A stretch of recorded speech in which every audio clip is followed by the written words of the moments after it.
The cup of blessing is a participation in the blood of Christ. The cup of blessing is a participation in the blood of Christ. The cup of blessing is a participation in the blood of Christ.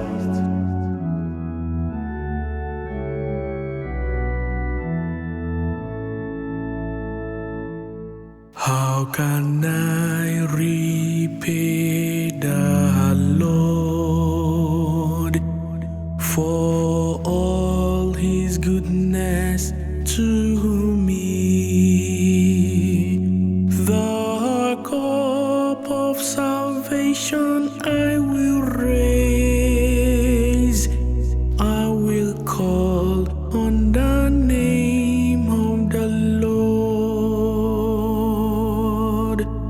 The cup of blessing is a participation in the blood of Christ. The cup of blessing is a participation in the blood of Christ.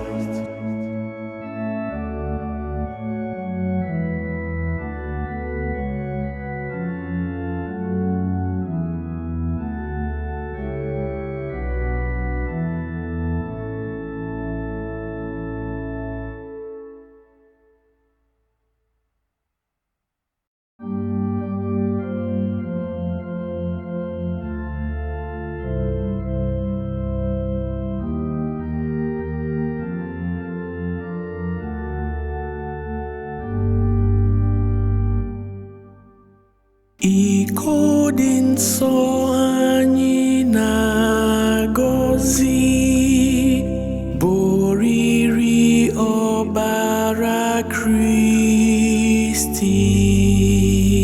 Iko dị nsọ anyị na-agọzi bụ oriri ọbara Kristi. So anyị na-agọzi bụ oriri ọbara Kristi.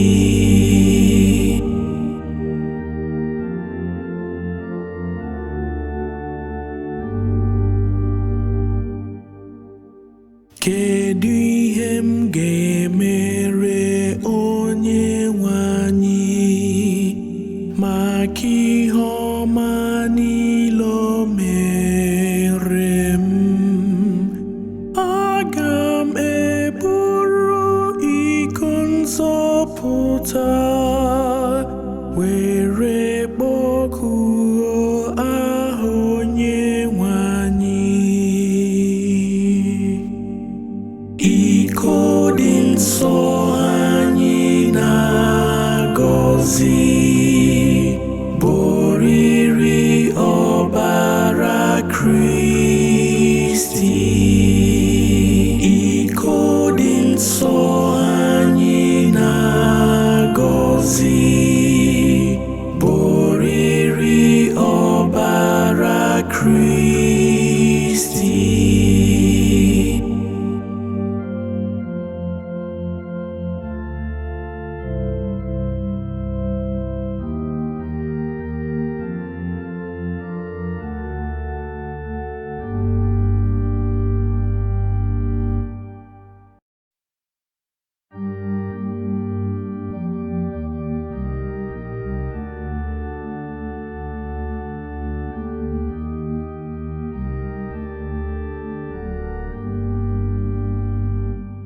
Father,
me free.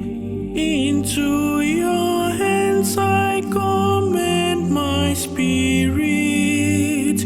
You will redeem me, O Lord, the faithful God. Father, into your hands I commit my spirit. Father, into your hands I commit my spirit.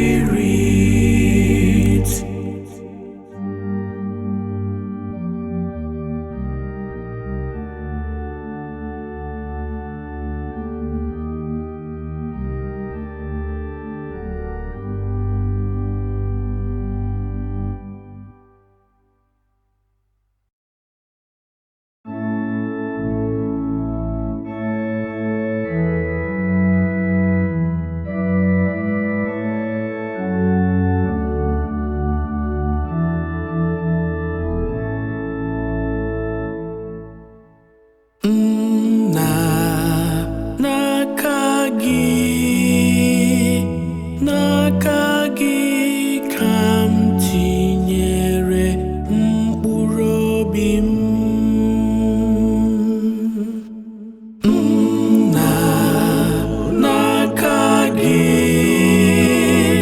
N'aka gị ka m tinyere mkpụrụ obi m.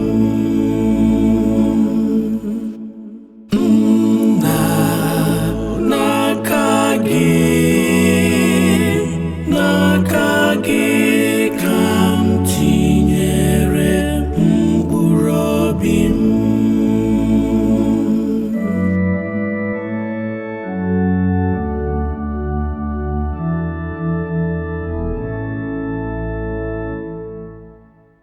Onye nwe m, agbatara m ọsọ ndụ n'ime gị.